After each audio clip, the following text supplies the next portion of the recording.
First, we proved the point that we can actually create a digital security that represents direct ownership into a privately held asset, and for people to give access to the opportunity to buy and sell those securities seamlessly. So that completely ticked the box. In a world where there's lots of things happening in non-fungible tokens and securities tokens, and the whole evolution of the securities industry from markets and exchanges, and then the exchanges and the players in the markets, the securities companies themselves, going tokenized.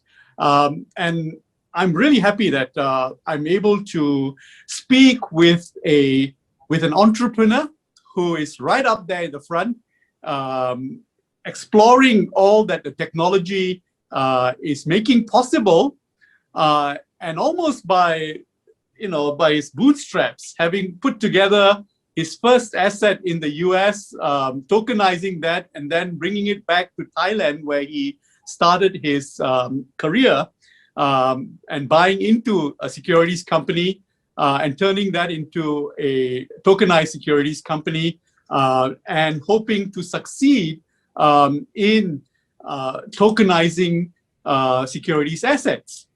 And I'm having this conversation at a time when non-fungible tokens are just the rage.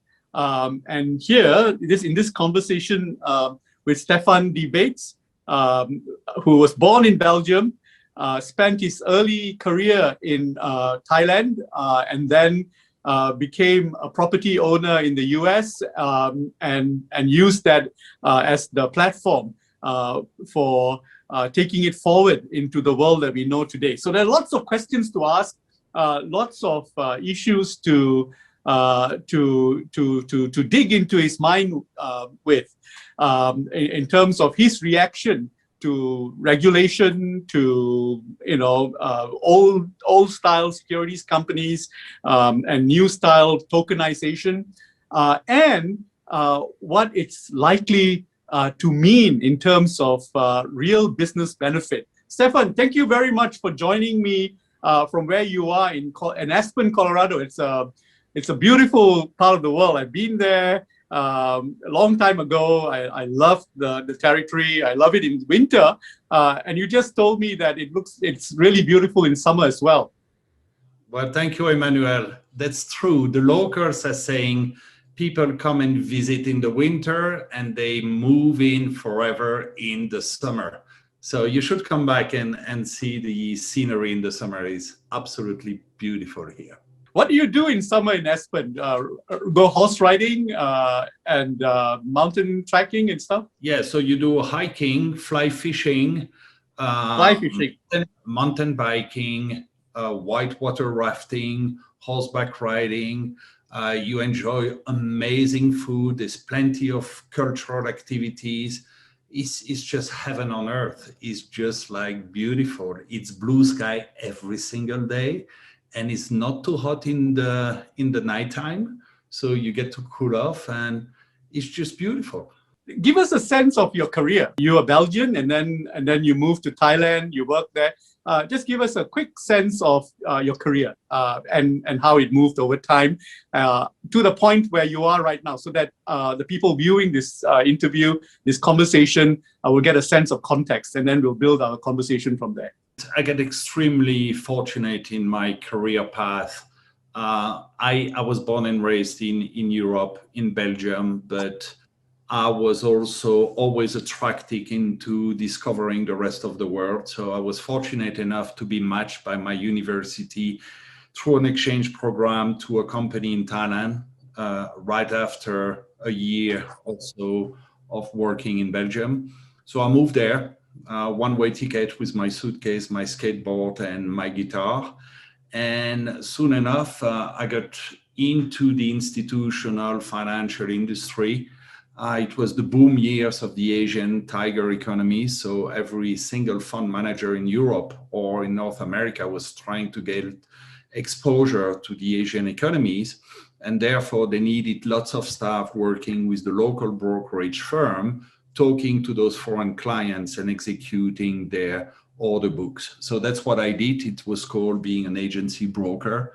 I had clients like Salomon Brothers, like George Soros, like SAC, NatWex, Daiwa Securities, and it was party days because there was so much money flowing into the Asian tiger. And then came 1997, the party ended abruptly with the devaluation of the Asian currencies, starting with the Thai baht. Thanks to Mr. Soros. And we went from being boom to being bust. And that meant you needed to reinvent yourself. So having a strong networks of both local corporation and foreign funds, it was natural for me to become a restructuring specialist. So I did that with Grant Thornton in the early 2000s. And worked through the restructuring of all the non-performing loans for about 5 years.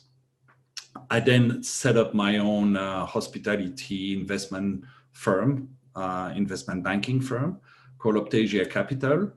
And came 2007, 2008, we saw a very strong parallel to what happened in Asia 10 years earlier, but it was this time happening in North America.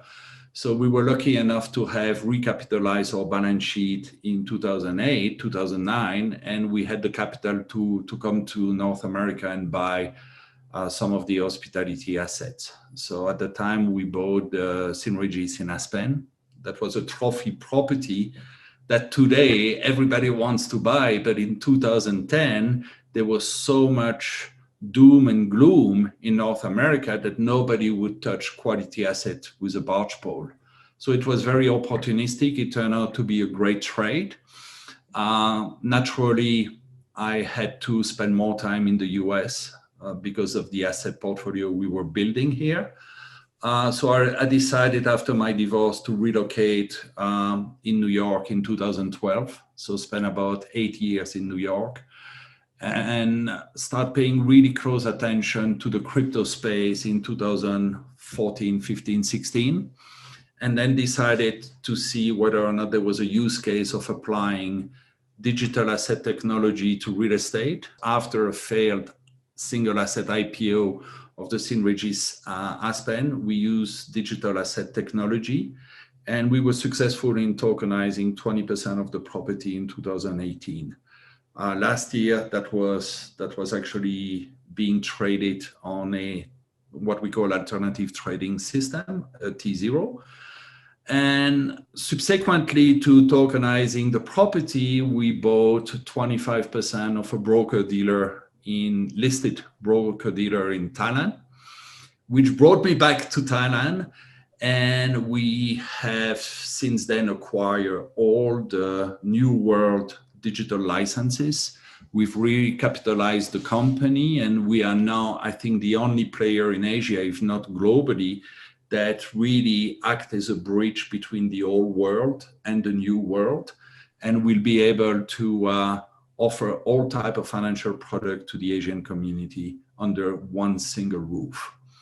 I call it the Amazon of financial products. So the company is called XSpring Capital. Oh, wonderful! Because I'm talking to you from the St. Regis in Beijing. So, but I'd rather be in Aspen, where it's so much more beautiful, I guess, in terms of nature and outdoor. Just to get a sense of your choice of tokenizing, you said you tokenized 20% of your Aspen property on a token, as opposed to issuing a REIT.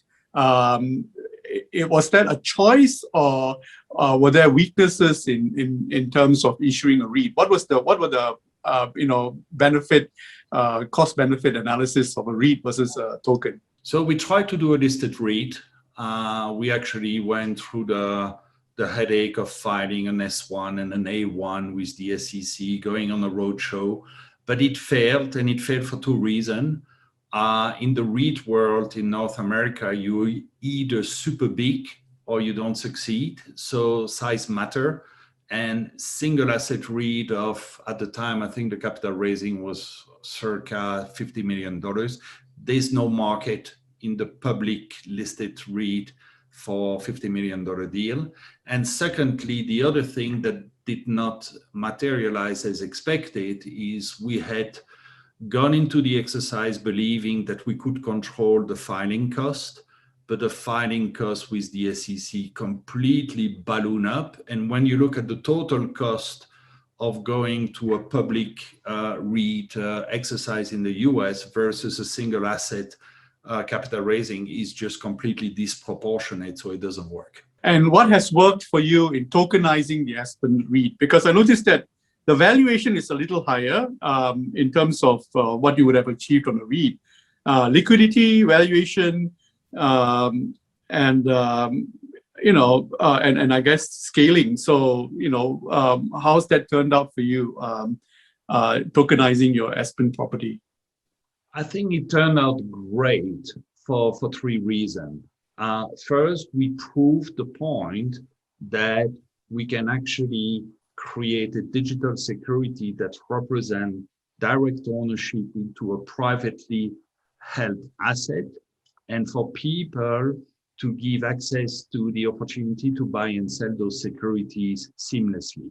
So that completely ticked the box. Secondly, what we've realized as well is that there are actually people, like we have a partnership with BlockFi, which are willing to lend against your securities holding into the Aspen coin.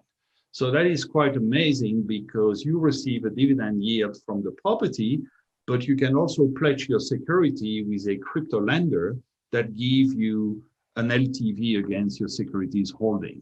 So that means that not only you own shares, but you can leverage your shares. So that's great. And third, what we've also explored, and I think we are pioneering that space as well, is we are attaching what I call perks benefit to the ownership. In other words, if you own a certain amount of Aspen coin and you stay on property, first of all, you're going to receive a special VIP ownership amenity package. Secondly, you will also receive a cashback on your stay simply by being an owner. So we are attaching the perks of ownership of trophy assets to the actual digital securities, which is great because people come and stay on property and they own, 10,000 Aspen coins. It costs them like $12,000, but they're being treated as an owner when they stay with us. And that feeling brings a smile to all those people and say, I cannot believe that I'm having this dividend, capital appreciation, but also feel great. Oh, no, you're bringing back timeshare. It's not timeshare because it is liquid, it is tradable, and it is true ownership. Timeshare is the right to use. Here, it is actual real ownership into the property. So you're a shareholder into the property. But maybe I will bring back a new version of timeshare in a tokenized form. Now that you bring it the subject, I think there's something to do in that space. As I was listening to you speak, I went right there because it seems that the token is also a marketing weapon. Talk to us a little bit about fractionalization, and how is that possible on tokens and not possible on REITs? I guess it's not possible on REITs because REITs you own a security, whereas on a token you can actually specify what exactly you own. Is that what it is? And does it work? Yes and no. Actually, the token is nothing but a digitized representation of a share ownership into the property. So I could take the view that a REIT or a tokenized REIT is the same thing. The only difference is today you have two types of REIT. You either have a public REIT, and we've already established in this conversation that for single asset, there's no market for it, so we can forget about it, or it's a private REIT. The problem of a private REIT is it's illiquid, it's opaque, and it's very difficult to understand what goes in, what comes out, and it's not very liquid. So people going into private REIT and they want to exit, they may have to pay a hefty discount just to get liquidity. The beauty of having a digitized version of a REIT is that you have a marketplace where you can go on the bid, you can sell, just like a listed security, but it's not a listed security. The other beauty is, I think it's a matter of time for people to figure out how you can use those income generating token to do other stuff. I'm sure you've learned a lot about the DeFi marketplace in crypto. The problem of DeFi today is you take something which is highly speculative and volatile and you create something else that is even more speculative and volatile. I think that the DeFi of tomorrow will take real life economic assets with a yield, and they're going to basically create additional product on the top of something which is tangible. So the problem is today, if you have a REIT shares in a private REIT, you cannot do anything with it. It sits in a custodian, it's locked in, you cannot touch it. What you can do with the digital securities, you can download it in your wallet and you can do many things. So the flexibility aspect of what will be possible to do with digital securities, it's really where innovation is. Now, I think that what we are doing right now, it's a little bit like when Steve Jobs created the App Store. He knew that the marketplace will have hundreds of applications, but he didn't know what those applications will be. I think it's the same with digital securities. We know that the technology will enable flexibility beyond what you and I can imagine today. We just don't know what they're going to be in the future. But therefore, all these are points for clarification. Your Aspen REIT is actually a private REIT, a private token. We don't qualify as a REIT. REIT is a definition for tax purposes. And one of the qualifications to be a REIT is you need to have less than 5 people holding more than 50% of the economic interest. Or concentration does not qualify to be a REIT because we have very large holders. So REIT is purely a tax definition in the US, but it's a single purpose vehicle owning one asset. So it's equivalent to a REIT. Got it. So it's an SPV owning a REIT. What currency is it? What crypto is it denominated in? Does it have to be denominated in any crypto? No, it's denominated in US dollar. The protocol we've used to build the smart contract is the Tezos protocol, simply because we think that Tezos is the only chain that makes sense to develop financial products on for some particular reasons, such as it's a proof of stake protocol as opposed to a proof of work.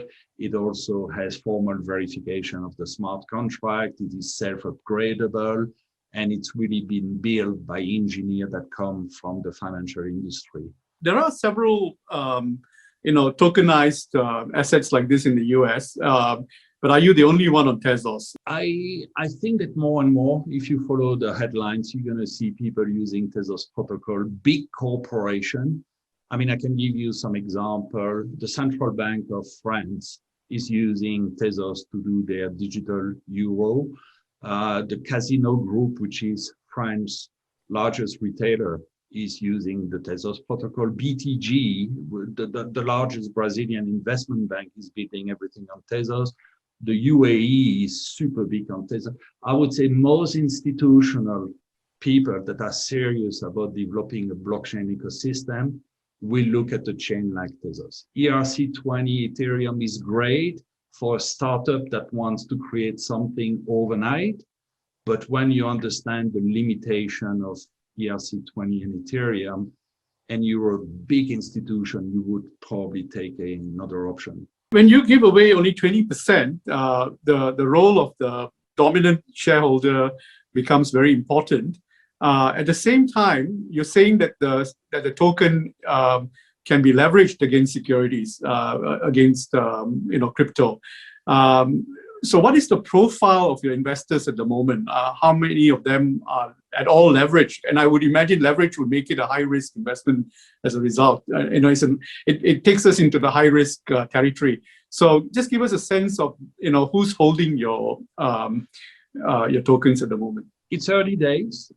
So I think that the more people, thanks to people like you, the more people hear about it, the more they ask us questions and the greater the number of token holders become.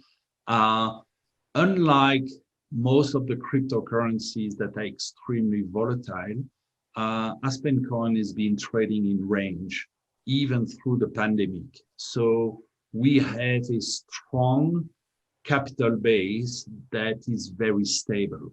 And I think that that's what's going to make the adoption into security tokens successful. It's funny for Elon Musk to talk day in, day out about cryptocurrency and create volatile movement, but it's not sustainable. We believe that digital asset and digital securities is an asset class on its own, and it should be regulated, and it should be stable, and it should offer a viable financial instrument to everyone. I will never put my daughter's money, she's 4 years old, into something that could go up 1,000 times, but could go down to zero. Simply because I think she's going to have to pay for university, buy a home, but I will totally buy a piece of a real estate asset that I know will only appreciate over time. Who are our investors? Let me answer that question. You have crypto fanatics that are looking for something more tangible. And then you have people that want to be in the crypto digital asset world, but they also want to buy something that they can relate to. So we see ourselves as a bridge between what I call the old world and the new world. I don't think that tomorrow you need to be 100% crypto or 100% legacy market. I think you need to be invested across the spectrum. Now let's take a flight and fly all the way to Thailand,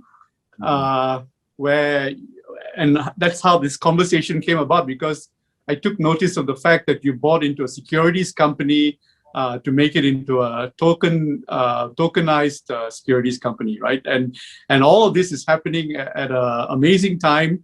NFTs are becoming incredibly hot and popular, and the Thailand SEC has just introduced legislation to allow for crypto exchanges, and will be opening a crypto market soon. So take us through you're buying that securities company. Seamico, is that a place that you worked in before? We changed the name about 3 weeks ago, so it has been renamed XSpring Capital. The ticker is XPG.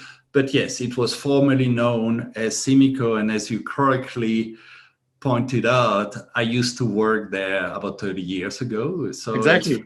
Life throws a curveball back at you from time to time. Very nirvana. So you go around in a circle. Life goes in a circle. So now you found yourself back in Thailand, and then you injected $25 million of capital in there, and you were just explaining to me that you now have other investors as well. So just talk us through this investment. Yeah, it was actually $15 million. So if we talk US dollars, it was 15. That was in 2019. We bought into the company because we took the view that in order to be successful in digital and crypto, you need to add the digital and crypto dimension to an existing financial platform. What most people are doing, they are usually super smart tech guy that create a digital platform from scratch. But then they need to spend millions and millions acquiring and migrating people into their platform. We thought that we would do the reverse. We would actually acquire a marketplace that is already very active into the traditional finance industry, and we would layer a digital dimension on top of it so that you can act as a bridge, and your client will only ever have one single relationship. Because I don't know how you feel, but I don't want to have an account with Bank of America for traditional securities, then Wells Fargo for mortgage, and then Coinbase for crypto, and then T0 for digital securities. It's too complicated. I think there should be one entry point that manage all your financial instrument relationships. So that's the bet we took. That was about 2 years ago. As you correctly pointed out, The company had a market cap of $60 million at the time we bought in. We announced a capital increase of $250 million, and we brought in 3 major strategic partners that are collectively injecting about $165 million into the company.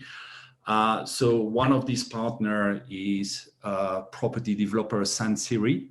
So they have a huge marketplace and a huge development portfolio.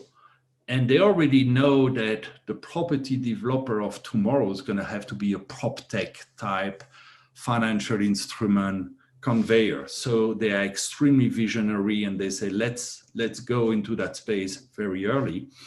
And I think since they announced their stakes into XSpring Capital, their share price has gone up 35%. So the market is validating their position, extremely visionary company. Same thing with Veria Insurance. That is a large insurance company with millions of subscribers. They already look at insurance as a financial product, and they say, how do I go into the digital world? And lastly, we have the major shareholder of Krung Thai Card, which is backing us up.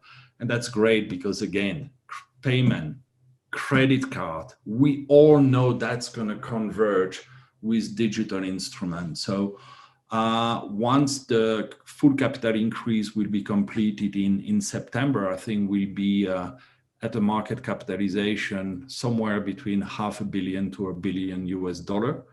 And it just goes to show how much capital is looking for that financial transformation. Have you got your license for being a digital securities company? There are several licenses that you need to contemplate in order to be full spectrum. So the first one is called ICO portal. I don't like the term ICO, but unfortunately that's the official term of the license. That allows you to do primary issuance of token. So that is 100% subsidiary of XSpring. And we just get our filing accepted by the Thailand SEC, and we will be marketing in about 45 to 60 days the first public offering of a real estate token, real estate backed token in Thailand with simultaneous listing on a private exchange. The total deal size is about $80 million. So I think globally, that is going to be a first as well. I don't think anybody has done a security token of $80 million regulated and without restriction on the public offering. So that's going to be a big first. I think it's going to do extremely well. It has been rightly designed, and we already see interest basically knocking at the door. The second license, because you issue those tokens, they need to be traded somewhere. So we needed to create a digital asset exchange if you want a digital version of the Thai Stock Exchange. So that is a privately owned company, which is a subsidiary of my holding group in the US. It's called ERX. And we already have a license there, and we will launch ERX marketplace next month. The first token to be traded will be Tezos token, the XTZ token, which is powering the entire ecosystem. And the second token trading there will be our own native token called ERX token, which is effectively a discount on trading fees, a little bit like Binance token, if you follow the industry. Yeah. The third token will be the security token of $80 million that we will be placing in July. So the marketplace will be activated, the primary issuance will be activated, and then we are also applying, and we should receive a broker-dealer license for trading crypto, as well as a digital asset management license that we will layer on the top of our existing asset management business. And then you can do everything. You can do managing fund, broker dealing, international cryptocurrencies, issuing your own and trading your own token into the marketplace. The Thai exchange regulation, the SEC regulation in Thailand, is that they only allow up to securities-backed tokens, right? They don't allow crypto at the moment. So the crypto business has to be run separately from the exchange that you're creating? Yes and no. So you're right in a sense that the Thailand Digital Asset Act and Securities Act classify four type of digital asset or cryptocurrencies. You first have 5 accepted cryptocurrencies, so they call it cryptocurrencies. Then you have what they call investment token. They are effectively security tokens, so these are digitized securities. And then you have utility token that I have subdivided in 2 classes. Utility token that have an immediate utility. That means you can use it from the day that they are being issued. They don't require filing with the SEC. And then you have utility token that will be a utility in the future. These one require filing. In terms of exchange, you are once again right on the dot. It is a different sub-license in order to trade cryptocurrencies and investment token and utility token. But you can today, if you know how to assemble your license the right way, and it takes months, if not years, to do it the right way, you can actually offer all kind of product to your customers. It's exciting times. What platform will you be on? You got Liquify, you got BlockSquare. Are you creating your own platform, or would you be using an existing platform? Now we've built up our own tech for everything which is front end. We're building a core banking system in the back end. We've retained BCG to be our advisor there. And in terms of providing liquidity in marketplace like crypto, we are linking ourselves to the biggest exchange in the US. I can't name them, but effectively we trade with established marketplace on a transparent pricing type of philosophy. So it's going to be highly institutionalized, very wide glove approach. Somebody like you that doesn't know or may know a lot about crypto just going to pick up the call and say, listen, Stephane, I want to buy 10 Bitcoins. I don't want to do my custody. Can you give me a white glove concierge service for my crypto exposure? And that's what we do. So we're going to target traditional market players, institution, high net worth, but also normal people that also want the white glove approach to crypto. So we think that there's a lot of market share to be taken there. Another interesting aspect of the Thai regulation that's now coming to life is the KYC. So they practically require you to be present in order to start a relationship and so on. Would that limit your market? Can you become regional from where you are in Thailand? Well, it's actually true. So I can see you follow the recent news about in-person KYC. We're actually the only player today that has their own KYC procedure vetted by what is called the AMLO office, the Anti-Money Laundering Office of Thailand, that have vetted all procedures so that if you're on board with us, you don't need to be present in person. I don't know about the rest of the player, but I was told that we definitely are the only one of the few that match the protocol. So again, our approach is the approach of an institutions that work with the regulator and have the regulator vetting every step of the way, as opposed being a tech guy that say, let's create a marketplace. I'm an old man, so I've taken the conservative legacy approach of be a friend with the regulator because you're going to have to work with him eventually. Yeah, but at the same time, you need to create a market for what you're doing. And that market has to be distinguished from the existing REITs marketplace, which is highly, structured, predictable. We know who the players are and so on. And also in Thailand, in all likelihood, your exchange and your asset is going to be more publicly owned, as opposed to your Aspen asset, which is essentially privately owned and then with a little bit of exposure to public investors. What are you afraid of, or what do you think some of the concerns are for someone who's starting what is effectively going to be a public property. You would be exposed a lot more than you are in Aspen. So managing expectation. A lot of people believe that just because you're going to brand your property crypto or digital, you're going to get a premium. And I always tell those clients, if that's the reason you come and talk to us, don't talk to us. Because I do not want crypto to be branded of making the impossible possible. That is not what technology does. What technology does, it allows you to do what you were doing in the past and to add infinite layer of flexibility on top. For instance, with a digital token, on someone that would want to tokenize a property, let's say a hotel, you could use a utility function as a dividend. You could pay your dividend through a utility token that has its own life and allows you fungibility. You can pay dividend in kind, which you can't do as a typical REIT. And that is just one application that maybe we will develop. And I always tell people the digitalization of financial product is nothing different from going from a fax communication to an email communication.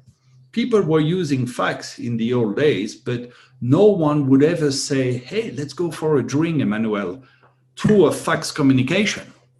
We do that every day on email. So what email has done, it allows more form of communication to take place. What the digitization of financial product will do is, again, more application on the basis that hasn't changed, which is ownership of a property. So managing expectation is what concerns me the most. But hey, at the end of the day, we live in a world that has been disturbed through the unfortunate pandemic, COVID-19. And the response of global government has been printing infinite amount of money. Yeah. I remember my first economic equation, MV equal PQ. I predict we're going to see hyperinflation all over the world. And guess what? Real estate is one of the best way to protect yourself against inflation. So the fact that suddenly you allow people to get exposure to real estate in a liquid form without having to worry about buying it or selling it, I think is going to be a highly successful asset class. So what assets are you putting into your Thai token? How many assets? What is the valuation? Is there access to your Aspen asset? You were quoted somewhere saying that you expect it to be about $1 billion in size eventually. But what are we expecting to see? Yeah, I think that was the portfolio we intended to tokenize at first. I think that number has grown a lot since then, simply because people us and say, Stephane, I love this. Oh, can you please create a token for me? So I think that the pipeline is now a multiple of that original estimate. The first deal we're doing in Thailand is an office-backed single tenant tokenization.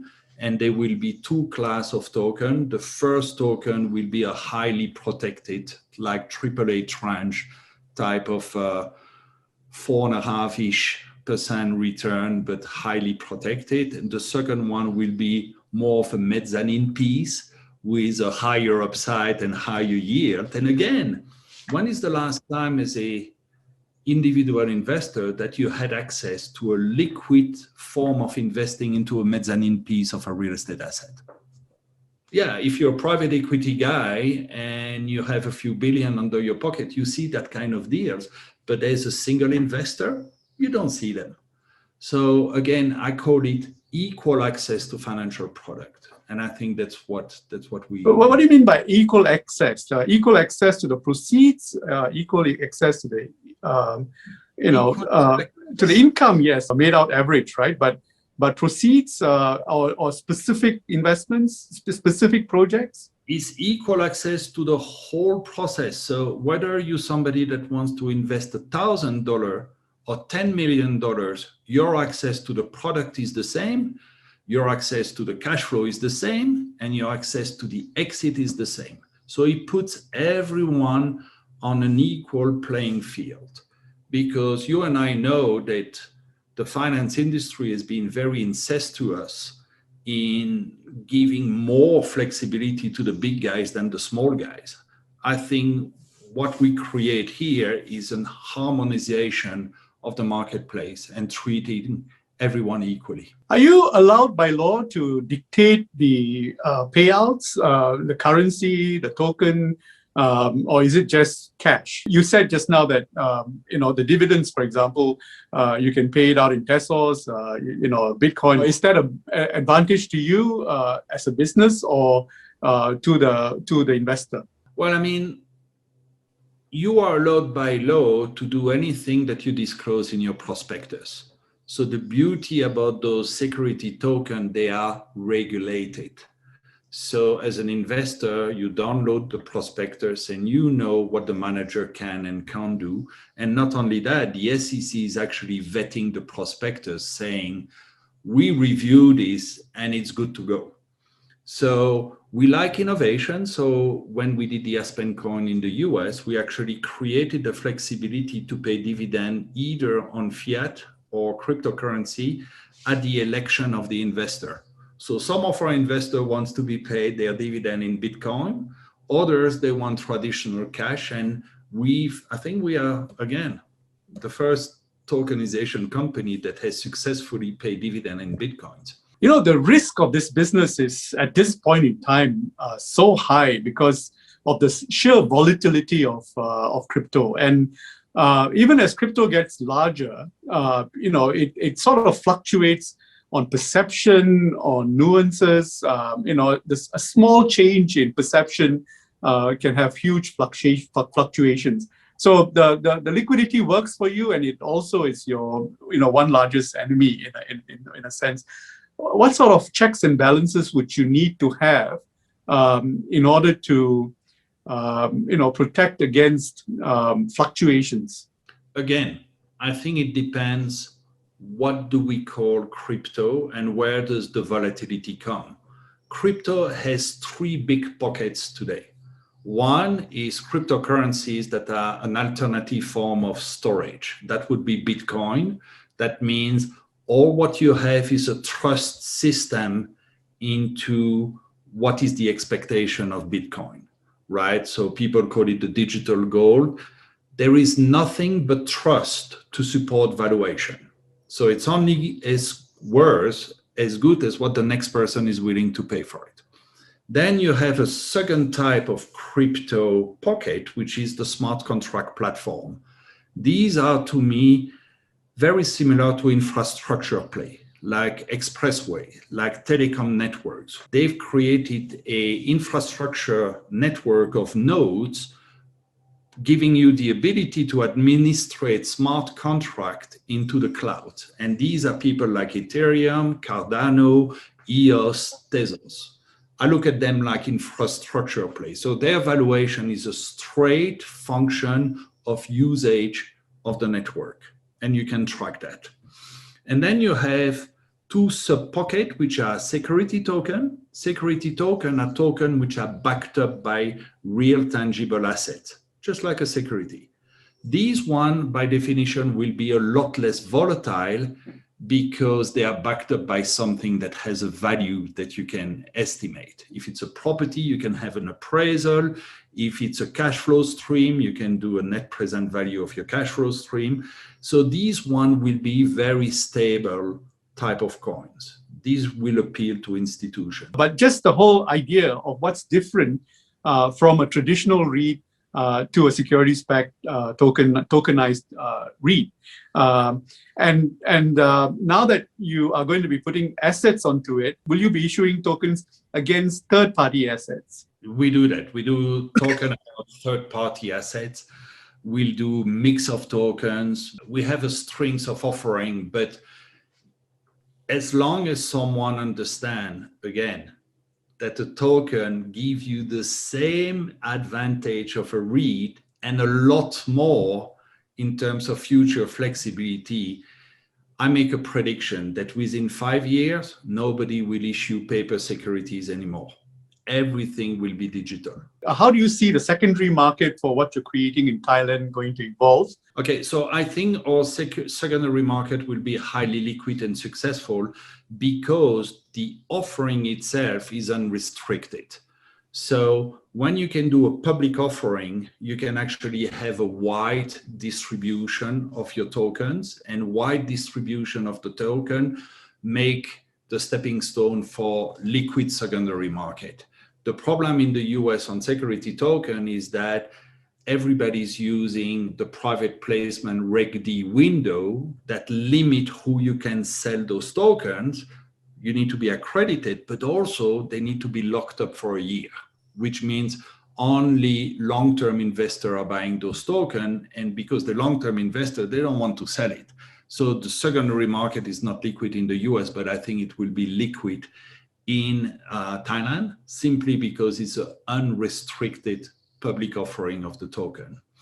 So I have great expectation that we're going to see some form of decent liquidity in the secondary market. If the same regulation was already applicable in the US, would you have set up the securities business in the US instead of in Thailand? It's funny you ask. We are currently in the process of acquiring all the licenses in the US because we think the regulator in the US is going to soon enough create real licenses for exchange. Similarly to what happened in Singapore and Thailand and Hong Kong, I think you're going to see a lot of very positive forward-looking regulatory announcement in the US in the very short term. And we want to be a player in the US. Absolutely. Final question.